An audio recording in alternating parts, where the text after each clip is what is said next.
বন্ধুরা কেমন আছো? নিশ্চয়ই সকলে ভালো আছো। আমিও বিন্দাজ আছি। কালকে না আমি সকাল সকাল ঘুমিয়ে পড়েছিলাম। হঠাৎ করে আমার ঘুম ভেঙে গেল। হাতে মোবাইল ছিল, খুলেই দেখি আমাদের ফোকলা চাঁদের 1 ঘন্টার একটা লাইভ। আচ্ছা, ফোকলার এই কষ্ট দেখে কার কার কষ্ট হচ্ছে? কার কার কষ্ট হচ্ছে? কে কে ফোকলাকে সাপোর্ট করছে? হাত তোলো, হাত তোলো, হাত তোলো। এবার আমি এখানে আমার রিয়াকশানটা দেবো। ওরা যে যার মতো বলুক। সন্দীপ বলছে, আমি সন্দীপ বলেই বলবো, কারণ তার সম্বন্ধে যেটুকু ভুল দেখেছি বলেছি, নোংরা কোনো কথা বলিনি, আর বলবোও না। তার যে বিয়ে হয়েছে পিউষার সাথে, পিউষাকে সে বিয়ে করবে, এরকম কথা বলবো না। ভাই, ফষ্টি নষ্টি আজকাল সবাই করে। ঘরে স্বামী থাকতে বউরা করছে, আর স্বামী যদি কোথাও একটু বউ চলে যাওয়ার পরে একটু ছুকছুক করে, এটা এমন কিছু দোষের হয় না। যারা ফোকলা, যারা বেচুকে বেচু বলছে, আরে বেচুর বাপ নিকলা ফোকলা, বেচুর বাপ নিকলা ফোকলা। শালা চুরির মাল এনে চুরি গেছে বলে কান্না করতে বসেছে। এই ফোকলা, ওই ওই ওই ওই ওই ওই তুই আজ কাঁদতে বসেছিস? কার সিম্প্যাথি নিতে বসেছিস? বউটা কি তোর ছিল? বউটা কি তোর ছিল? ও তো অন্যের বউ। চুরি করে পালিয়েছিস, পালিয়ে পালিয়ে বিয়ে করছিস নুকিয়ে নুকিয়ে। সেই বউ চলে গেছে বলে 4 হাত পা ছড়িয়ে কাঁদছিস? লজ্জা লাগে না ফোকলা? আমি যেদিন বলেছিলাম ফ্ল্যাটে তুই লুকিয়ে লুকিয়ে থাকিস, তুই আমাকে একটা বড় কমেন্ট করে ধমকি দিয়ে গেছিলি। তুই আমার এলাকায় হলে না, আমার এলাকায় যদি তুই হতিস, তোকে জনগণের হাতে কি করে তুলে দিতে হতো আমি জানি। আজকে টিনা বড্ড খারাপ। টিনার শরীরের অধিক জ্বালা। যাকে সোনা বুনু বলেছে, যাকে টুকি বুনু বলেছে, তাকে এখন বলছে জ্বলনবালি। সে যখন স্বামীর ঘর ছেড়ে চলে গেছিল, তখন তাকে সোনা বুনু, সোনা বলো করে চুমু দেওয়া হয়েছিল, আর এখন তাকে জ্বলনি বলা হচ্ছে। তার শরীরের জ্বলন।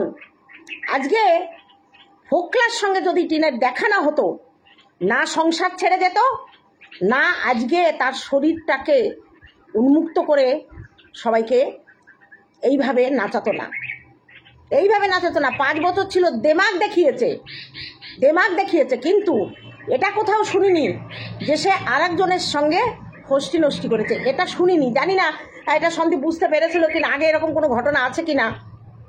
আমরা বলেছিলাম সঙ্গীর বাড়িতে কেউ আছে, ফোকলা আছে, কই?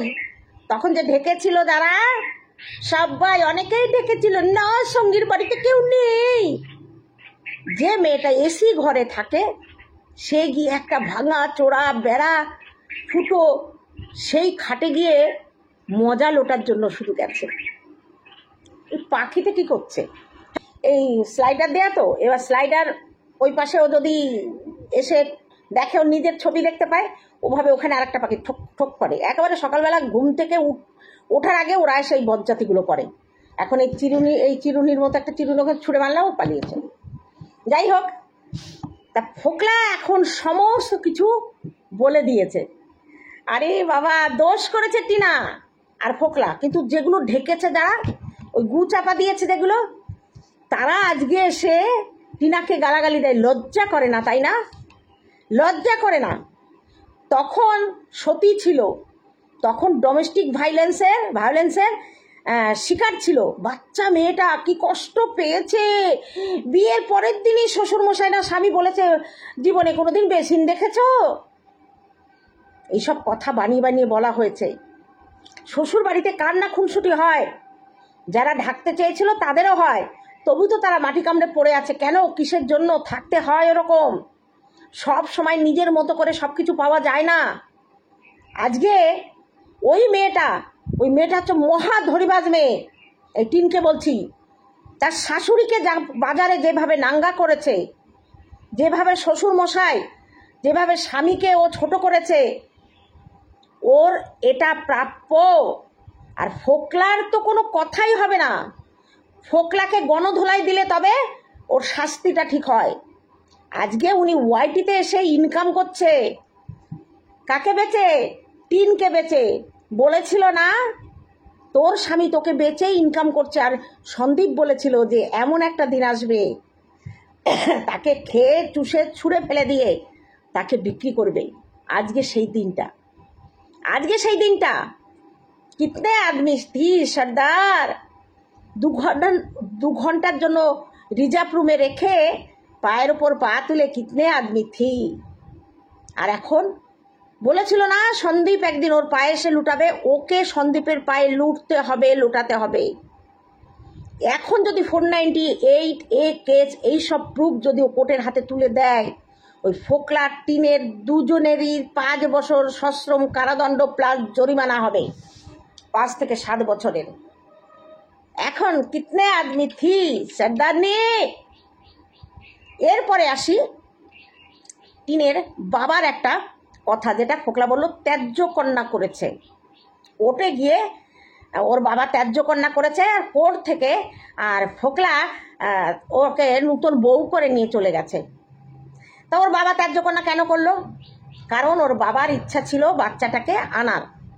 যেহেতু মেয়ে বাবার কথা শোনেনি, যে রাজকন্যা আকাশের চাঁদ চাইলে সন্দীপ বলতো যে আন্টি ওকে যদি আকাশের চাঁদ চায় ওর বাবা আকাশের চাঁদ এনে দেবে। এত আধিপত্য ওই বাড়িতে, এত ভালোবাসে মেয়েকে। মেয়ে যা বলে, মেয়ে যদি বলে যে আমি এখন ঘোড়ার পিঠে উঠবো, তো ঘোড়া কিনে এনে তার পিঠে চড়িয়ে দেবে। সেই মেয়েকে ত্যায্য কন্যা করলো। আশ্চর্যের বিষয় না?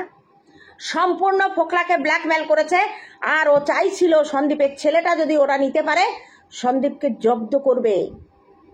টিন এটুকু জানতো যে কিষাণু তার ঠাম্মির কাছে, তার বাবার কাছে ভালো থাকবে।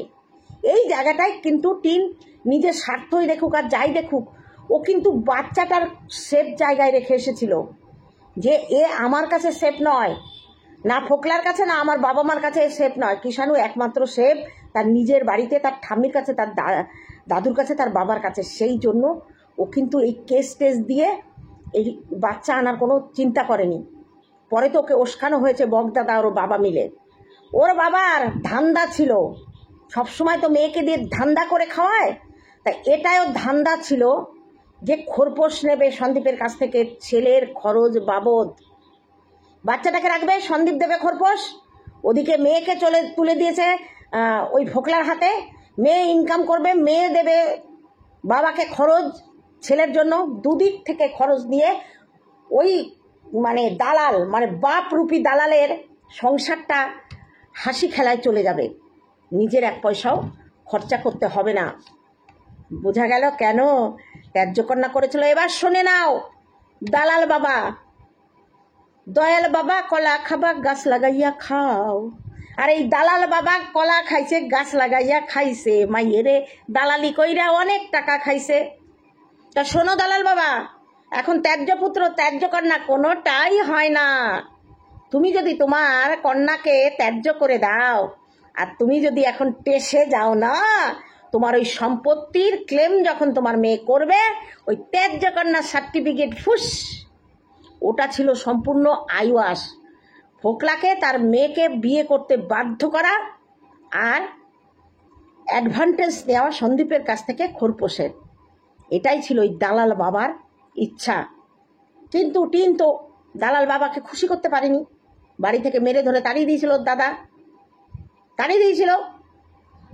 এবার তাড়িয়ে দিয়েছিল তার একটা কারণ, ফোকলার ঘাড়ে চাপাবে, মেয়েকে খেতে পড়তে কে দেবে। ওরা তো বুঝতে পারেনি মেয়ে আবার ব্লক করবে নতুন কইরা 1ম মাসে। ও ভালো কথা, ভালো কথা, ফোকলা বলে দিয়েছে ওই যে বাটিটা চায়ের, হ্যাঁ ও একটা লজের বিয়ে বাড়ির গ্রুম ভাড়া করে ওকে রেখেছিল। সব আমরা যা যা বলেছি সম্পূর্ণ সত্যি কথা। আর যারা ঢেকেছিস, এই সোনা দিদি, সোনা বোনকে যে ঢেকেছিলিস, কি হলো? ওহো ভালো কথা, সোনাদীপ ভাই নাকি যেখানে কমেন্ট করে আমরা পাল্টি খেয়ে ওর বিপক্ষে চলে গেছি সন্দীপের দিকে। টিনের পক্ষে যারা ছিল তারা নাকি ও যাওয়াতে সমর্থন করাতে তারা এ পক্ষে চলে এসেছে। আমি তো প্রথম থেকে সন্দীপের পক্ষে ছিলাম, টিনের পক্ষে আমি কোনোদিন কোনো কথা বলিনি। তা আমরা ও যেখানে থাকে তার উল্টো দিকে আমরা যাই, তাই নাকি স্রোতের বিপক্ষে গা ভাসাতে ওর বেশি ভালো লাগে? দেখো, মন্দিরা যখন অন্যায় করেছিল আমরা মন্দিরার বিপক্ষে ছিলাম, ও মন্দিরাকে সাপোর্ট করে মন্দিরাকে সতী বানিয়ে দিয়েছিল। সতী বানিয়ে দিয়েছিল, সতীপীঠের এক পিঠ মন্দিরা পিঠ করে দিয়েছিল। আবার যখন মন্দিরা সমস্ত কিছু ভুল বুঝে সমস্ত কিছু ত্যাগ করে নিজের সংসার সন্তান স্বামী নিয়ে যখন ভালো থাকার চেষ্টা করছিল, তখন ও গিয়ে মন্দিরের গায়ে আগুন ধরাচ্ছিল। এখন অবশ্য দুই বোনের একেবারে মাখো সম্পর্ক, ভালো, কারোর সাথে কারোর গণ্ডগোল ভালো লাগে না। তা এখন এই ছোট সোনা বোনকে এখন বলছে শরীরের জ্বালা মেটানো। কেন রে, তুই তো কি সতী বানিয়ে দিয়েছিলি? সতী, এর সঙ্গে নাকি ফোকলা থাকতো না, এ নাকি একা ওর মায়ের সঙ্গে ফ্ল্যাটে থাকতো। যখন তোকে কমিউনিটি দিয়েছে, তোর সঙ্গে কথা বলেছে, তখন তার পক্ষে কথা বলেছিস। আর এখন আর দেখছিস মার একটাও পিঠ থেকে বাইরে পড়বে না, জনগণ আমাকে ধুনে দেবে। এখন তুই 90 ডিগ্রি ঘুরে গিয়ে তুই এখন সত্য বলতে শুরু করেছিস। আহারে, হজম হয় না রে, কোষ্ঠকাঠিন্য হয়ে যায় তোর মুখের এই সত্যি শুনলে।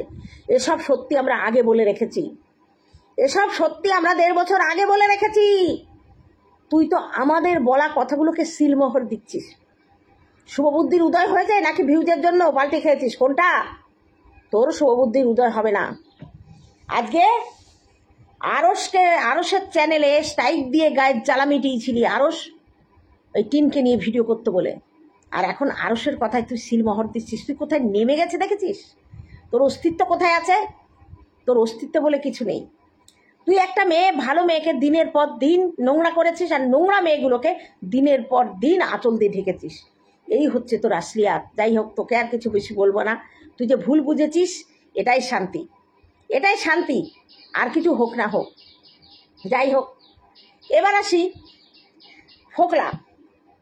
ফোকলা টিনকে বিয়ে করেছিল। ফোকলা কিন্তু টিনের স্বামী না, টিনের স্বামী ফোকলা নয়, আর টিনও কিন্তু ফোকলার বউ নয়। তোমরা কেন ভুল করছো? এই ফোকলা, ওটা তোর বউ না রে, ওটা তোর রক্ষিতা। আর তুই হচ্ছিস ওর রক্ষিত। কারণ তুই ডিভোর্স না হওয়ার আগে টিনকে বিয়ে করেছিস, আর টিন ডিভোর্স না নিয়ে তোকে বিয়ে করেছে। এবার একটু ভাঙিয়ে দিই। বিয়ে স্বামী বর্তমানে থাকতে যদি সেই বউ আর একটা বিয়ে করে, দ্বিতীয় স্বামীকে স্বামী বলা যায় না, রক্ষিত বলা যায়। কারণ এক্ষেত্রে টিন ফোকলাকে রক্ষিত রেখেছে, ফোকলা টিনকে রক্ষিতা রাখেনি। কারণ ফোকলার বউ দুটো ছিল, দুটোই ডিভোর্সি। তাহলে তুই হচ্ছিস রক্ষিত। তোকে ভাড়া করে রেখেছিল টিন। দয়ালো বাবা কলা খাওয়া, গাছ লাগাইয়া খাও। যখন ওই চ্যাট করছিলি, সেক্স চ্যাট, তখন তোকে পেট দেখিয়েছিল। শুধু কি পেট? কুচুমুনু নিচে নামো, নিচে দেখো। সেটা তুই বলছিস যে তোকে পেট দেখিয়েছিল, তোকে সব দেখিয়েছিল, আমরা জানি। তুই একটা করে মেসেজের মাধ্যমে তার ব্রা খুলেছিস, তার সব কিছু খুলেছিস একটা করে। আর সে তোকে ভিডিও কলে একটু করে সব দেখিয়েছে, শুধু পেটটা। এবার তুই এমন একটা জিনিস তুই দেখিয়ে দিয়েছিস যে তোর ঠোঁট দুটোও দেখেনি। তোর ঠোঁট দুটো যদি আগে থেকে দেখতো, তাহলে টিনা হয়তো তোর কাছে যেত না। কিন্তু তুই দয়াল বাবা কলা খাওয়া, গাছ লাগাইয়া খাও। তুই এমন কলা দেখিয়েছিস যে সন্দীপ কোথায় উড়ে চলে গেছে। দীঘার সমুদ্রে স্নান করতে যায়নি স্বামীর সঙ্গে, সন্তানের সঙ্গে, তখন কলা গাছে উঠে ওই মর্তমান কলা খাচ্ছিল। খারাপভাবে কেউ নিও না, মর্তমান কলা খাচ্ছিল। মর্তমান কলাগুলো বড় বড় হয় না, ওইটা খাচ্ছিল, আর কিছু না। পাউরুটি দিয়ে কলা দিয়ে সকালে টিফিন করছিল। বুঝলি ফোকলা, তোর কোনো হক নেই, টিনের ওপরে কোনো অধিকার নেই। তুই তার টাকাগুলোকে সেভ করে রেখেছিস, তাই না? কিসের অধিকারে? কোনো অধিকার তো টিনের ওপর তো নেই।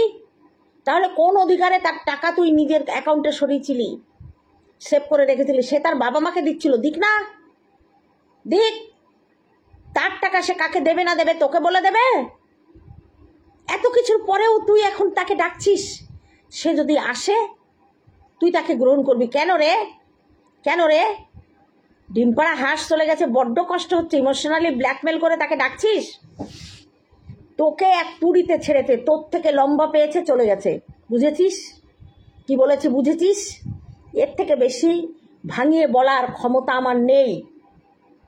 বুঝলি যে অন্য পুরুষের জন্য সন্তান, স্বামী, সংসার, 5 বছরের সংসার ছাড়তে পারে, সে তোকে তো এক চুটকিতে ছাড়বে। তোকে তো এক চুটকিতে। আর তোকে ছেড়েছে আমি যে কত খুশি হয়েছি। সে আরও 5টার সঙ্গেও যাক, ওর চরিত্র খারাপও যাক, ও নিজেকে মানে মানে ওই নিচু স্তরের যৌনকর্মী হিসেবে নিজেকে চিহ্নিত করে। হয়তো একটা দিন এমনই আসবে যখন ওর চ্যানেলে মাছি পড়বে না, ওকে ওটা করেই খেতে হবে। এটা আমরা সবাই জানি। কারণ ও নিজের শাশুড়িকে পরকীয়া বলে আখ্যায়িত করেছে, চরিত্রে বদনাম দিয়েছে। তার দিদিভাইকে দিয়ে তার শাশুড়িকে নোংরা চরিত্রের প্রমাণ করেছে। তার শ্বশুরকে সঙ্গে সে থাকে না, এইসব চরিত্র হনন করেছে অন্যকে দিয়ে। সেই মেয়ে পতিতায় পরিণত হবে, এটা ভগবানের দান। ভগবান এটা চাইছিল। ভগবান না চাইলে কোনো জিনিস হয় না। সন্দীপের মা উদয়স্ত পরিশ্রম করে। হ্যাঁ, আগেকার মানুষ সবার সামনে সব সময় স্বামী স্ত্রী একসঙ্গে কথা বলে না, স্বামী স্ত্রী একসঙ্গে। উদাহরণ দিই, আমার যখন বিয়ে হয়েছে আজ থেকে বেশ কিছু বছর আগে, যখন এইসব মেয়েরা বুঝতে পারবে না, আমার সময়ের কথা আমি বলছি। আমার মা একটু পড়াশুনো ঘরের মেয়ে। অনেক সময় কবিরাজ, আমার দাদুর টাইটেল ছিল ওই গ্রামে, ওনাকে জমিদার মনে হতো। সমস্ত কিছু আধুনিকতা আমার মা গ্রহণ করে এসেছে, পড়াশুনো শিখেছে। আমার বাবা গ্রাজুয়েট হলেও আমার মা যে শিক্ষিত পরিবারে জন্মেছে, আমার বাবার পরিবার অত শিক্ষিত ছিল না। আমার পরিবারের আমার বাবা প্রথম গ্রাজুয়েট, আমি প্রথম মহিলা গ্রাজুয়েট। যাই হোক, তা আমার বিয়ের পরে অষ্টমঙ্গলা করতে গিয়ে দিনের বেলায় আমাদের ঘরে আমরা দরজা ভেতর দিয়ে শুয়েছিলাম। মা আমাদের রান্নাঘরের পাশে একটা গাছতলা আছে, সেখানে মা কাঁথার সেলাই করছিল। আগে তো ফ্যান ট্যান ছিল না। আমার বিয়ের পরে আমি যে ঘরে থাকবো সেই ঘরেই একটা ফ্যান নিয়েছিল, আর একটা টেবিল ফ্যান কিনেছিল মা বাবার ঘরে। তা মাকে পাড়ার এক দিদিমা, আমার পাশের বাড়ির দিদিমা এসে বলছে, মা গো মা, তোমার জামাই মেয়ে লজ্জা নেই গো, দিনের বেলায় দরজা দিয়ে শুয়েছে। এই হচ্ছে সেই সময়কার মানুষের মানসিকতা। দিনের বেলায় স্বামী স্ত্রী কথা বলা যাবে না, দরজা দিয়ে শোয়া যাবে না। আমরা শুয়েছি এটা অপরাধ। আমার মা বলে, তোর বরের সঙ্গেই তো শুয়েছে, অন্য কারোর সঙ্গে তো শোয়নি, তুমি এটা নিয়ে বেশি চিন্তা করো না, দরজা খুলে শোবে। তা তখনকার মানুষ সত্যি স্বামী স্ত্রী দিনের বেলা কথা বলতো না, রাতের বেলায় ফিস করে কথা বলতো। আর আমি দেখেছি আমার মা, বাবা, আমি, আমার বোন, আমরা একসঙ্গে বসে লুডো খেলেছি। ভাই তখন ছোট। আমার ঠাকুমাকে পাড়ার সবাই বলতো, তোমার ছেলে কি গো, বউয়ের সঙ্গে বসে বসে লুডো খেলে আর দিনের বেলা গল্প করে। এই হচ্ছে আমাদের পুরাতন ব্যবস্থা। তা সেখানে দাঁড়িয়ে সন্দীপের মা তারও পরে কিন্তু সে আরও অস্পরাগায় থাকে। আমার মায়ের পরে হচ্ছে সন্দীপের মা, আমার থেকে হয়তো 2.5-3 বছরের বড়। খুব একটা বেশি দিনের মানে ব্যবস্থা নয়, কিন্তু এলাকা বিশেষে সেটা অনেক অস্পরাগা। তখন দিনের বেলা ওই রকম অস্পরাগায় স্বামীর সঙ্গে বসে গল্প আড্ডা মারা যেত না। ছেলে মেয়ে বড় হলে স্বামী স্ত্রী এক ঘরে শুতো না। আমার বিয়ের পরে আমার মা বাবাকে এক জায়গায় শুতে দেখে আমার পাড়া প্রতিবেশীরা বলতো, জামাই এসে গেছে, এখন আর এক জায়গায় শুয়ে না। কি অদ্ভুত কাণ্ড। আশ্চর্য হয়ে যায়। আগেকার দিনে এরকমই ছিল, ছেলে মেয়ে বড় হয়ে গেলে মা বাবা এক জায়গায় শুতো না। সেই কারণ দেখিয়ে সন্দীপের মাকে চরিত্রহীন বানিয়ে দিয়েছে। তা সে পতিতা হবে না। আজকে সীমার দূরদর্শিতাকে আমি স্যালুট জানাই। সীমা যেদিন প্রথম তার জন্ম বৃত্তান্ত রিভিল করেছিল, আমি ফোন করেছিলাম, ভিডিওটা করছে, আমি ফোন করেছিলাম, সীমা বলো না, এটা বলো না, তোমাকে ছিঁড়ে খাবে, সোশ্যাল মিডিয়া কি জিনিস তুমি জানো না, বলো না সীমা, দয়া করে বলো না। সীমা আমাকে উত্তর দিয়েছিল, গীতাদি আমাকে বলতে দাও, আমাকে বলতে দাও, কারণ আমি মিথ্যা নিয়ে চলতে ভালোবাসি না। আমার জন্ম হয়েছিল কোথায়, আমাকে ফেলে রেখে গেছে, তার জন্য আমি দায়ী না। আমি সোশ্যাল মিডিয়ায় সত্যিটা বলবো, কারণ যদি কোনো কারণে কোথা দিয়ে যদি আমার জন্ম বৃত্তান্ত আমার না বলার আগে কেউ শুনে নেয়, আমি সোশ্যাল মিডিয়ায় মুখ দেখাতে পারবো না। তার থেকে ভালো আমি আমার জন্ম বৃত্তান্ত বলে দিয়েছি।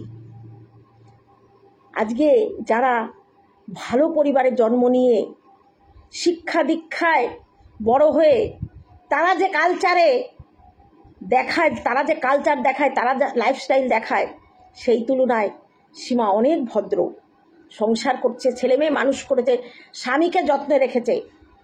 হ্যাঁ, তার হয়তো ভালোবাসার কিছু থাকতে পারে, সেটা কোনোদিন ওয়াইটিতে এনে ফষ্টি নষ্টি করেনি। সে ভালোবাসাকে গোপনে আলাদাভাবেই মর্যাদা দিয়ে রেখেছে। এই ভালোবাসা কলঙ্কিত নয়, ভালো কাউকে কারো লাগতেই পারে, ভালোবাসা পবিত্র, যদি সেটাকে নোংরার পর্যায়ে না নিয়ে আসা যায়। পেট দেখিয়ে আর কলা দেখে ভালোবাসা যেটা শুরু হয়, সেই ভালোবাসা নকল ভালোবাসা। তাই সীমা যেদিন বলেছিল যে ও মধুচক্র বসিয়েছে, একেবারে নেহাত খারাপ বলেনি। ঈশ্বরের একটা আশীর্বাদ আছে ওর পরে, কারণ যারা জন্ম থেকে দুঃখী না, আজকে যতই ওর মা, পালিত মা ওকে ভালোভাবে মানুষ করুক, যত্নে রাখুক, তবুও ওর ভেতরটা কিন্তু কাঁদে তার নিজের মায়ের জন্য। আমি একদিন জিজ্ঞেস করেছিলাম, তোর মাকে যদি পাস কী করবি, গালাগালি দিবি? বলে না, তার হয়তো আমাকে ফেলে দেওয়ার মতো পরিস্থিতি ছিল, তাই সে আমাকে ফেলে দিয়েছে। এখানে আমার মায়ের দোষ আমি দেখি না, শুধু একবার যদি দেখতে পেতাম তাকে মা বলে ডেকে প্রণাম করতাম।